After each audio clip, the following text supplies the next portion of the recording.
வரும் சனி மற்றும் ஞாயிறு ஏப்ரல் 5 மற்றும் 6 தேதிகளில் சென்னை மீனம்பாக்கம் ஏஎம் ஜெயின் கல்லூரியில மிக பிரம்மாண்டமான கலை இலக்கிய திருவிழாவான சென்னை லிட் ஃபெஸ்ட் நடக்கவிருக்கு. தேசிய அளவில் பல முக்கியமான ஆளுமைகள் கலந்துக்குவதற்காக அனைவரும் மறக்காம கலந்துக்கோங்க. அனுமதி இலவசம். இண்டாய் Chennai lit fest 2025. Antique clocks எனப்படும் மிக பழமையான கடிகாரங்கள் நம்முடைய அலுவலகத்தில் சிறப்பு தள்ளுபடியில் விற்பனைக்கு உள்ளது. தொடர்பு கொள்ள வேண்டிய தொலைபேசி எண் 9629304208. பேசு தமிழா பேசு நேயர்களுக்கு வணக்கம். நம்முடைய நாடாளுமன்றத்தின் பட்ஜெட் கூட்டத்தொடரின் 2வது அமர்வு தற்போது நடந்துகிட்டு இருக்கு. இதுல பூஜ்ய நேர விவாதத்தின் பொழுது நம்ம நாட்டினுடைய எதிர்க்கட்சி தலைவராக இருக்கக்கூடிய திரு ராகுல் காந்தி அவர்கள் தன்னுடைய கேள்விகளை முன் வச்சிருக்காரு மத்திய அரசு நோக்கி. குறிப்பா அவர் பேசினது என்ன அப்படின்னு பாத்தீங்க அப்படின்னா, நம்முடைய இந்திய நாட்டின் நிலப்பரப்புல 4000 சதுர கிலோமீட்டர் பரப்பளவை சீனா ஆக்கிரமிச்சு வச்சிருக்காங்க. இப்படி இருக்கக்கூடிய ஒரு சூழ்நிலையில நம்ம நாட்டினுடைய வெளியுறவுத்துறை செயலர் சீன தூதர் கூட சேர்ந்து கேக் வெட்டிக்கிட்டு இருக்காரு. இதை பார்க்கும்போது எனக்கு ரொம்ப அதிர்ச்சி ஆயிருச்சு. அதாவது 2020 கல்வான் பள்ளத்தாக்குல 20 இந்திய ராணுவ வீரர்கள் கொல்லப்பட்டாங்களே, அதை தான் இப்படி அவர் கேக் வெட்டி கொண்டாடுறாரா அப்படிங்கிற கேள்வியை எழுப்பியிருக்காரு. இது மட்டும் இல்லாம முக்கியமான விஷயம் அவர் என்ன சொல்றாரு அப்படின்னு பாத்தீங்கன்னா, சீனா கூட ஒரு சுமூகமான உறவு வேணும் அப்படிங்கிறதா நாங்களுமே விரும்புறோம். ஆனா நம்முடைய நிலங்கள் இருக்கு இல்லையா, அவங்க ஆக்கிரமிச்சு வச்சிருக்காங்க இல்லையா, அந்த நிலங்களை முதல்ல நீங்க திரும்ப வாங்குங்க, அதுக்கப்புறமா சுமூகமான உறவு குறித்து நம்ம பேசலாம் அப்படிங்கிற மாதிரி அவர் சொல்லியிருக்காரு. சரி, சீனா கூட தான் நம்ம உறவு சரியில்லை அப்படின்னு சொல்லிட்டு பார்த்தா அமெரிக்கா கூடயும் நம்ம உறவு சரியில்லாமல் போய்கிட்டு இருக்கு. குறிப்பாக சொல்லணும் அப்படின்னா, அமெரிக்க அதிபராக இருக்கக்கூடிய டொனால்ட் ட்ரம்ப் அவர்கள் நம்ம இந்திய நாட்டின் பொருட்கள் மீது 26லிருந்து 27 விழுக்காடு ரெசிப்ரோக்கல் டாக்ஸ் அப்படிங்கிறத விதிச்சிருக்காரு. அதாவது பரஸ்பர வரி அப்படின்னு சொல்லிட்டு சொல்றாங்க. நம்ம இந்தியாவிலிருந்து அமெரிக்காவுக்கு ஏற்றுமதி செய்யக்கூடிய பொருட்கள் இருக்கு இல்லையா, அந்த பொருட்களுக்கெல்லாம் வரியை அதிகரிச்சிருக்காரு. ட்ரம்ப் டேரிஃப்ஸ் அப்படின்னு சொல்லிட்டு அதிகரிச்சிருக்காரு அப்படிங்கிற கருத்தையும் சொல்லியிருக்காரு. ஸோ இந்த 2 கருத்துக்களை முன்வைத்து அவர் நாடாளுமன்றத்தில் பேசின ஸ்பீச் இருக்கு இல்லையா, அதை அவருடைய எக்ஸ் தளத்திலையும் அவர் பதிவிட்டிருக்காரு. அதில் அவர் என்ன சொல்லியிருக்காரு அப்படின்னு பார்த்தீங்க அப்படின்னா, பிரதமர் மோடியும் பாஜக அரசின் வெளியுறவு கொள்கையும் முதுகெலும் பெற்ற நிலையில் இருக்கின்றன அப்படிங்கிற மாதிரி ஒரு விமர்சனத்தை முன் வச்சிருக்காரு. இதுக்கு பாஜக எம்பிக்கள் நாடாளுமன்றத்தில் வச்சு ராகுல் காந்தி அவர்களுக்கு தரமான பதிலடியை கொடுத்திருக்காங்க. முதலாவதா அனுராக் தாக்கூர் என்ன சொல்லியிருக்காரு அப்படின்னு பார்த்தீங்கன்னா, அக்ஸை சின் பகுதியை சீனா ஆக்கிரமிப்பு செய்த போது ஆட்சியில் இருந்தது யாரு? டோக்லாம் போர் பதட்ட காலகட்டத்தில் சீன அதிகாரிகளோட உட்கார்ந்துக்கிட்டு சீனாவோட சூப்பர் ருசிச்சு குடிச்சிங்களே, அப்ப காங்கிரசினுடைய தலைவராக இருந்தது யாரு? நம்முடைய இந்திய தேசத்தினுடைய பிரதமராக இருந்தது யாரு? சரி, இதெல்லாம் ஒரு பக்கம் இருக்கட்டும். சீனாவில் இருந்து ராஜீவ் காந்தி அறக்கட்டளைக்கு பணம் வருதா இல்லையா, அதை நீங்க சொல்லுங்க. அந்த பணம் எதற்காக பெறப்பட்டது அப்படிங்கிறதையும் சொல்லுங்க. மோடி ஆட்சியின் போது ஒரு அங்குலம் நிலம் கூட சீனாவால் ஆக்கிரமிக்கப்படல. அது மட்டும் இல்லாம நம்முடைய பிரதமராக இருக்கக்கூடிய மோடி அவர்களும் நம்முடைய ராணுவ அமைச்சரும் சீன எல்லைக்கே போய் நம்மளுடைய ராணுவ வீரர்களுக்கு ஊக்கம் கொடுத்துக்கிட்டு இருக்காங்க. அவங்களுடைய பணிகளை பாராட்டிக்கிட்டு இருக்காங்க. மோடி அவர்களுடைய ஆட்சி சிறப்பாக செயல்பட்டுக்கிட்டு இருக்கு. இதை நீங்க குற்றம் சொல்றதுக்கு முன்னாடி உங்களுடைய ஆட்சியில தாரை வார்த்த நிலங்கள் குறித்து பேசுங்க, அது குறித்து கேள்வி எழுப்பியிருக்கோம் இல்லையா, அதுக்கு நீங்க பதில் சொல்லுங்க அப்படின்னு காங்கிரஸ் கட்சியை நோக்கியும் ராகுல் காந்தி அவர்களை நோக்கியும் விமர்சனங்களை முன் வச்சிருக்காரு, கேள்விகளை எழுப்பியிருக்காரு.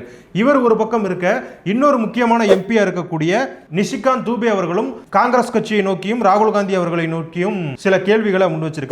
அவர் என்ன சொல்லியிருக்காரு அப்படின்னு பாத்தீங்கன்னா, காங்கிரஸ் ஆட்சியில் இருந்தது போல பலவீனமான தலைவர்கள் இப்போது கிடையாது. சீன கம்யூனிஸ்டுடன் சேர்ந்து நாங்கள் புரிந்துணர்வு ஒப்பந்தம் எதுவும் செய்யல அப்படின்னு சொல்லியிருக்காரு. பிரதமர் மோடிக்கு உலகமே தலை வணங்குது. அமெரிக்க அதிபராக இருக்கக்கூடிய டொனால்ட் ட்ரம்ப் மோடி என்னுடைய நண்பர் அப்படின்னு சொல்றாரு. ஆஸ்திரேலிய பிரதமர் மோடி என்னுடைய பாஸ் அப்படின்னு சொல்றாரு. இது எல்லாத்துக்கும் மேல பாப்புவா நியூ கினியாவுடைய பிரதமர் நம்முடைய பாரத பிரதமர் மோடி அவர்களுடைய காலையை தொட்டு கும்பிடுறாரு. ஸோ இந்த அளவுக்கு தான் உலகமே போற்றக்கூடிய ஒரு தலைவரா பிரதமர் மோடி அவர்கள் இருக்காரு. இது மோடி அவர்களுக்கு கிடைக்கக்கூடிய மரியாதை மட்டும் கிடையாது, நம்முடைய ஒட்டுமொத்த இந்திய தேசத்துக்கே கிடைக்கக்கூடிய மரியாதை. சீனாவுக்கு திபெத்தையும் இலங்கைக்கு கச்சத்தீவையும் தாரை வார்த்தது போல பலவீனமான காங்கிரஸ் ஆட்சி இப்ப நடக்கல அப்படின்னும் நிஷிகாந்த் தூபே அவர்கள் சொல்லியிருக்காங்க. ஸோ இப்படி பாஜகவினுடைய எம்பிக்கள் நாடாளுமன்றத்தில் வச்சு ராகுல் காந்திக்கு தரமான பதிலடி கொடுத்திருக்காங்க. இதுக்கப்புறமாவது பாஜக எம்பிக்கள் கேட்ட கேள்விக்கு காங்கிரஸ் கட்சியும் ராகுல் காந்தியும் பதில் சொல்லுவாங்களா அப்படிங்கிறத பொறுத்திருந்து பார்க்கலாம். நாடாளுமன்றத்தில் இப்படி ஒரு விவாதம் நடந்துகிட்டு இருக்கிற நேரத்தில் தான் நம்முடைய பாரத பிரதமர் திரு மோடி அவர்கள் தாய்லாந்துக்கு பயணப்பட்டிருக்காரு. ஸோ அந்த பயணத்தின் போது பல்வேறு புரிந்துணர்வு ஒப்பந்தங்கள் கையெழுத்தாயிருக்கு. குறிப்பா பாத்தீங்க அப்படின்னா, டிஜிட்டல் தொழில்நுட்பத்தில் தாய்லாந்தும் இந்தியாவும் இணைந்து செயல்பட ஒப்பந்தம் போடப்பட்டிருக்கு. இது மட்டும் கிடையாது, இந்தியா மற்றும் தாய்லாந்து தாய்லாந்துக்கு இடையே உள்ள பாரம்பரிய கலாச்சார உறவுகளை பிரதமர் மோடி அங்க குறிப்பிட்டு பேசியிருக்காரு. அதாவது ராமாயணம் குறித்து பேசியிருக்காரு. அது மட்டும் இல்லாம இந்தியாவுக்கும் தாய்லாந்துக்கும் இடையே இருக்கக்கூடிய பல்வேறு ஒற்றுமைகளை அவர் குறிப்பிட்டு பேசியிருக்காரு. நம்முடைய வடகிழக்கு மாநிலங்களில் இருந்து தாய்லாந்துக்கு சுற்றுலாவை அதிகரிப்பது குறித்தும் அவர் பேசியிருக்காரு. அது மட்டும் இல்லாம நம்முடைய நாட்டுக்கும் தாய்லாந்துக்கும் இருக்கக்கூடிய புத்த மத ஒற்றுமைகள் குறித்தும் பேசப்பட்டிருக்கு. ஸோ ராகுல் காந்தி அவர்கள் சீனா கிட்டையும் அமெரிக்கா கிட்டையும் நம்முடைய உறவு சரியில்லை, நம்முடைய வெளியுறவு கொள்கைகள் முதுகெலும்பு போல வளைஞ்சு இருக்கு அப்படிங்கிற மாதிரி சொல்றாரு. ஆனா முக்கியமான விஷயம் என்னன்னா, இதே ராகுல் காந்தி அவர்கள் தான் சீனாவில் தயாரிக்கப்பட்ட ட்ரோன்களுக்கு விளம்பரம் கொடுத்துக்கிட்டு இருந்தாரு. ட்ரோன் தயாரிப்பு சந்தையில இந்தியா முதன்மையான நாடா இருக்கும் பொழுது நீங்க ஏன் சீனா தயாரிக்கிற ட்ரோன்களுக்கு விளம்பரப்படுத்துறீங்க? இந்த கேள்விக்கு உங்களால பதில் சொல்ல முடியுமா? அது மட்டும் இல்லாம இந்த ரெசிப்ரோக்கல் டாக்ஸை பத்தி ராகுல் காந்தி அவர்கள் ரொம்பவே பேசியிருக்காரு. ஆனா ட்ரம்ப் அவர்கள் இந்தியாவுக்கு மட்டும்தான் இந்த ரெசிப்ரோக்கல் டாக்ஸை விதிச்சிருக்காரா அப்படின்னு கேட்டிங்கன்னா கிடையாது. இந்தியாவை விட அதிகமாக பல்வேறு நாடுகளுக்கு அந்த பெர்சன்டேஜ் இருக்கு. குறிப்பாக சொல்லணும் அப்படின்னு பார்த்தீங்கன்னா கம்போடியாவாக இருக்கட்டும், பங்களாதேஷாக இருக்கட்டும், பாகிஸ்தானாக இருக்கட்டும், எல்லா நாடுகளுக்குமே இந்த ரெசிப்ரோக்கல் டாக்ஸ் அப்படிங்கிறது விதிக்கப்பட்டிருக்கு.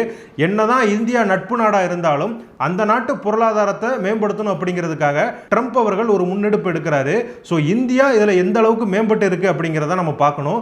குறிப்பாக அவர் சொல்லும் பொழுது மோடி என்னுடைய நண்பர் தான், இருந்தாலும் எங்களுடைய நாட்டினுடைய வளர்ச்சிக்காக தான் இந்த நடவடிக்கையை நாங்கள் எடுக்கிறோம் அப்படிங்கிற மாதிரி சொல்லியிருக்காரு. ஸோ இது பாசிட்டிவாக இருக்குமா நெகட்டிவாக இருக்குமா அப்படிங்கிறது நம்ம பொறுத்திருந்து தான் பார்க்கணும். ஏன் அப்படின்னா இந்த அறிவிப்பு வெளியான ஒரு சில மணி நேரங்களிலே பார்த்தீங்க அப்படின்னா அமெரிக்காவினுடைய பொருளாதாரம் பங்குச்சந்தை ரொம்பவே சரிஞ்சிருக்கு அப்படின்ட்டு சொல்றாங்க. ஸோ ட்ரம்ப் எடுத்த இந்த முடிவு தவறான ஒரு முடிவு அப்படின்னு அவருக்கு வெகு விரைவில் தெரிய வரும். அதன் பிறகு அவரே இந்த வரி விதிப்பு கொள்கையை மாற்றி அமைக்க வாய்ப்பு இருக்கு அப்படிங்கிற மாதிரியும் பொருளாதார நிபுணர்கள்லாம் சொல்றாங்க. ஸோ இந்தியாவுக்கு மட்டும்தான் இந்த ரெசிப்ரோக்கல் டாக்ஸ் விதிக்கப்பட்டிருக்கா அப்படின்னு கேட்டீங்க அப்படின்னா கிடையாது. உலகம் முழுக்கவே பல்வேறு நாடுகளுக்கு இந்த ரெசிப்ரோக்கல் டாக்ஸ் வந்து விதிக்கப்பட்டிருக்கு. ஸோ இதுலயுமே ராகுல் காந்தி அவர்கள் ஒரு தரப்புக்கு ஆதரவாக தான் பேசிக்கிட்டு இருக்காரு. இந்திய பிரதமரை குறை சொல்லணும் அப்படிங்கிற ஒரே நோக்கத்தை முன் வச்சு அவர் வந்து பேசிக்கிட்டு இருக்காரு. ஸோ மக்களவையில் இப்படி ஒரு விவாதம் நடந்துகிட்டு இருக்கிற நேரத்தில் மாநிலங்களவையில் எம்புரான் அப்படிங்கிற ஒரு திரைப்படம் குறித்து ஒரு விவாதம் நடந்தது. அதாவது மார்க்சிஸ்ட் கம்யூனிஸ்ட் கட்சியை சேர்ந்த ஒரு சில எம்பிக்கள் எம்புரான் படம் குறித்து மாநிலங்களவையில் தங்களுடைய விவாதங்களை எடுத்து வச்சிருக்காங்க. ஸோ அதுக்கு சுரேஷ் கோபி அவர்கள், மத்திய பெட்ரோலியத்துறை இணை அமைச்சராக இருக்கக்கூடிய சுரேஷ் கோபி அவர்கள் பதிலடி கொடுத்திருக்காரு. He was talking about Empuran, a cinema which was yesterday. Does he dare to have a re-release of 51 cuts? TP Chandrasekharan. Left, right, left. Left, right, left. Please sit down. Please. Not. Through I you, will not sir. allow you. Please sit down. Listening. இந்த எம்புரான் படத்தை வச்சு நிறைய பேர் அரசியல் லாபம் தேடிக்கிட்டு இருக்காங்க. அதாவது நாங்கள் வந்து இந்த படத்துல இருந்து எந்த காட்சிகளையும் நீக்க சொல்லவே கிடையாது, அந்த படக்குழுவா அந்த காட்சிகளெல்லாம் நீக்கியிருக்காங்க, யாருமே அவங்களுக்கு அழுத்தம் கொடுக்கல, இது அந்த படக்குழு அவங்க வந்து ஒரு தவறு பண்ணியிருக்காங்க அப்படின்னு நினச்சி அவங்களா முன் வந்து கட் பண்ணியிருக்காங்களே தவிர இதுக்கும் பாஜகவை சேர்ந்த யாருக்கும் எந்த தொடர்பும் கிடையாது அப்படிங்கிற மாதிரி சொல்லியிருக்காரு. நம்ம எல்லாருக்குமே தெரியும், இப்போ வந்து ஒரு படம் நல்லா ஓடணும், அந்த படம் எடுத்துக்கிட்டே இருப்பாங்க, நம்ம வந்து ஆரம்பிச்சிட்டோம், நிறைய தொகையை செலவு பண்ணிட்டோம், ஆனாலுமே இந்த படம் நல்லா ஓடாது அப்படிங்கிற மாதிரி அவங்களுக்கு வந்து ஒரு அறிகுறி இருக்கும். அப்போ அவங்க என்ன பண்ணுவாங்க அப்படின்னா இந்த மாதிரி சர்ச்சைக்குரிய காட்சிகளை படத்தில் வச்சிட வேண்டியது.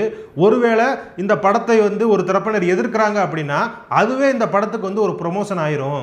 ஸோ அவங்க வந்து எதிர்த்ததுக்கு அப்புறமா அந்த காட்சிகளை நம்ம கட் பண்ணி ரிமூவ் பண்ணிடுவோம், அதனாலேயே இந்த படத்துக்கு விளம்பரம் ஆயிரும், நிறைய பேர் இந்த படத்தை பார்க்க வருவாங்க அப்படிங்கிற ஒரு வியாபார உக்தியை முன் வச்சு தான் இந்த காட்சிகள்லாம் நீக்கப்பட்டிருக்கலாம் அப்படின்னு ஒரு தரப்பினர் சொல்லிக்கிட்டு இருக்காங்க. ஸோ மத்திய இணையமைச்சர் சுரேஷ் கோபி அவர்கள் சொன்னதும் இந்த பொருளில் தான் இருக்கக்கூடும் அப்படிங்கிறதான் பல்வேறு தரப்பினருடைய அனுமானம். அவர் என்ன சொல்றாரு, நாங்கள் வந்து கட் பண்ண சொல்லலைங்க, நீங்களே இப்படி ஒரு காட்சியை வச்சுக்கிறீங்க, நீங்களே இதை கட் பண்ணியிருக்கீங்க, அப்படின்னா இதுக்கு என்ன காரணம், யாராவது உங்களுக்கு அழுத்தம் கொடுத்தாங்கன்னா, அழுத்தம் கொடுத்தாங்க அப்படின்னா யார் கொடுத்தாங்க அப்படிங்கிறது வெளிப்படையாக சொல்லுங்க, இது பற்றி ஒன்றுமே சொல்லாமல் நீங்களே ஒரு சீனை வச்சுக்கிட்டு நீங்களே கட் பண்ணுறீங்க அப்படின்னா இதை நாங்கள் எப்படி பார்க்கறது அப்படிங்கிற மாதிரி சொல்லியிருக்காரு. இதுக்கு கம்யூனிஸ்ட் கட்சியை சேர்ந்த எம்எல்ஏக்களும் பதிலுக்கு பேசியிருக்காங்க. ஸோ இந்த விவாதம் நாடாளுமன்றத்தில் ரொம்ப பரபரப்பாகவே இருந்தது. சுரேஷ் கோபி அவர்கள் இதுக்கு முன்னாடி கேரள திரையுலகம் எந்தெந்த படங்களை நீங்கள் தடை பண்ணியிருக்கீங்க, யார் யாரை பற்றி படங்கள் எடுத்திருக்காங்க, அதுக்கு நீங்கள் எப்படி ரியாக்ட் பண்ணீங்க, இப்போ நீங்கள் எப்படி ரியாக்ட் பண்ணுறீங்க, உங்களுக்கு ஒரு நியாயம் பாஜக அரசுக்கு ஒரு நியாயமா அப்படிங்கிற மாதிரி அவர் கேள்விகளை வச்சிருக்காரு. ஸோ இந்த வீடியோ தான் இப்போ சமூக வலைதளங்களில் ரொம்பவே வைரலாக போய்கிட்டு இருக்கு, நீங்கள் கூட பார்த்துருக்கலாம். ஸோ ராகுல் காந்தி அவர்கள் மோடி அவர்களை நோக்கி வைத்த விமர்சனத்திற்கும் வைத்த கேள்விகளுக்கும் பாஜக எம்பிக்களே நாடாளுமன்றத்தில் பதிலடி கொடுத்துட்டாங்க. ஸோ இது எல்லாம் தான் நாடாளுமன்றத்தில் நடந்த முக்கியமான விஷயங்கள். இந்த நிகழ்வுகளை நீங்க எப்படி பாக்குறீங்க அப்படிங்கிறத கமெண்ட்ல சொல்லுங்க. ஏன் அப்படின்னா ராகுல் காந்தி அவர்கள் வைத்த கேள்விக்கு நம்முடைய பாஜக எம்பிக்கள் பதிலடிச்சிட்டாங்க. ஆனா ராகுல் காந்தி அவர்கள் வைத்த கேள்விக்கு உங்ககிட்டயும் பதில் இருக்கலாம், அதையுமே நீங்க கமெண்ட்ல சொல்லுங்க. அதே மாதிரி இந்த எம்புரான் சர்ச்சை எப்படி போய்கிட்டு இருக்கு, அதாவது அமைச்சர் அவர்கள் வந்து ஒரு கருத்து முன் வச்சிருக்காரு இல்லையா, நாங்க கட் பண்ணவே சொல்லுங்க, அவங்களா கட் பண்ணிக்கிட்டாங்க, இது வந்து விளம்பரம் தேடுறாங்க அப்படின்னு தான் நாங்க பாக்குறோம் அப்படின்னு அவர் ஒரு கருத்தை முன் வச்சிருக்காரு. அதை நீங்க எப்படி பாக்குறீங்க? ஸோ தமிழ்நாட்டிலும் இது மாதிரி நிறைய படங்கள்ல சர்ச்சைக்குரிய கருத்துக்கள்லாம் வந்துகிட்டு இருக்கு. ஸோ வந்து நம்ம ஏதாவது ஒரு தரப்பு எதிர்ப்பு தெரிவித்த உடனே அவங்க அந்த காட்சிகள்லாம் நீக்கிட்டு திரும்ப படத்தை ரிலீஸ் பண்றாங்க. ஸோ இந்த மாதிரி திரைப்படங்கள் ஏன் சர்ச்சைக்குரிய கருத்துக்களை வைக்கிறாங்க? ஸோ சர்ச்சை வரும், எதிர்ப்பு வரும் அப்படின்னு தெரிஞ்சா அந்த காட்சிகளை எடுக்காமலே இருக்கலாம் இல்லையா? ஸோ வியாபார உக்தியா ஃபாலோ பண்றாங்களா அப்படிங்கிற ஒரு சந்தேகமும் இருக்கு இல்லையா? அதை பத்தி நீங்க என்ன நினைக்கிறீங்க அப்படிங்கிறதையும் கமெண்ட்ல சொல்லுங்க. இதே மாதிரி இன்னொரு வீடியோவோட மீண்டும் சந்திப்போம். நன்றி.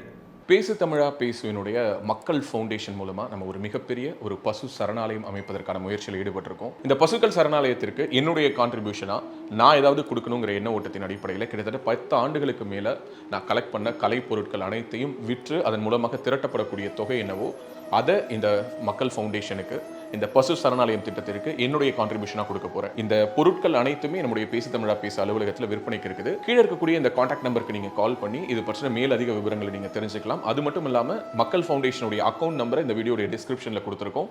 நீங்க நேரடியா அந்த அக்கௌண்ட் நம்பர் மூலமாகவும் உங்களுடைய கான்ட்ரிபியூஷன்ஸை கொடுக்கலாம். பேசு தமிழா பேசு ஒரு சேனல் கிடையாது, அது ஒரு இயக்கம்னு நான் உறுதியா நம்புறேன். உங்களுடைய குரலை தான் நாங்கள் ஒவ்வொரு வீடியோலையும் பேசுறோம், உங்களுடைய மனசாட்சியை தான் நாங்கள் பிரதிபலிக்கிறோங்கிற ஒரு எண்ணம் எங்களுக்கு இருக்குது. அதே எண்ணம் உங்களுக்கு இருந்ததுன்னா தொடர்ந்து பேசு தமிழா பேசுவனுடைய முயற்சிகளுக்கு நீங்க கொடுக்கக்கூடிய ஆதரவை இந்த பசுக்கள் சரணாலயம் திட்டத்திற்கும் கொடுக்கணும்னு சொல்லி ரொம்ப தாழ்மையோடு கேட்டுக்கிறேன். உங்களுடைய அன்பாலையும் ஆதரவாலையும் தான் பேசு தமிழா பேசி இயங்கிட்டு இருக்கு. அதற்கு என்றென்றைக்கும் நன்றி. ஏப்ரல் 5 மற்றும் 6 தேதிகளில் சென்னை மீனம்பாக்கத்தில் இருக்கக்கூடிய ஏஎம் ஜெயின் கல்லூரியில் சென்னை லிட் ஃபெஸ்ட் நடக்க இருக்கு. மிக முக்கியமான கலை இலக்கிய திருவிழா. தேசிய அளவில் பல்வேறு ஆளுமைகள் கலந்துக்க இருக்காங்க. மறக்காம அனைவரும் கலந்துக்கோங்க. அனுமதி இலவசம். இண்டோய் சென்னை லிட் ஃபெஸ்ட் 2025. இப்போ உடல் ரீதியாக ஒரு பிரச்சனை வருது அப்படின்னா அந்த பிரச்சனைக்கு இந்த ஒரு வாஸ்து பாதிப்பு காரணமா இருக்கும் அப்படின்னு சொல்ல முடியுமா? உங்க வீட்டோட தென்கிழக்கு தெற்கு சார்ந்த 22 டிகிரில என்ன இருக்குங்கிறத நீங்க செக் பண்ணுங்க. நான் சொல்ற மாதிரி பாதிப்பு அந்த இடத்துல இருந்தது அப்படின்னா நிச்சயமா அந்த இடத்துல இந்த மாதிரி ஆன்மீகம் மற்றும் ஜோதிடம் சார்ந்த இன்னும் பல வீடியோக்கள் பார்க்கணுமா? மறக்காம திருவருள் டிவிக்கு சப்ஸ்கிரைப் பண்ணுங்க. திருவருள் டிவியுடைய சேனல் லிங்க் இந்த வீடியோடைய டிஸ்கிரிப்ஷன்ல இருக்கு.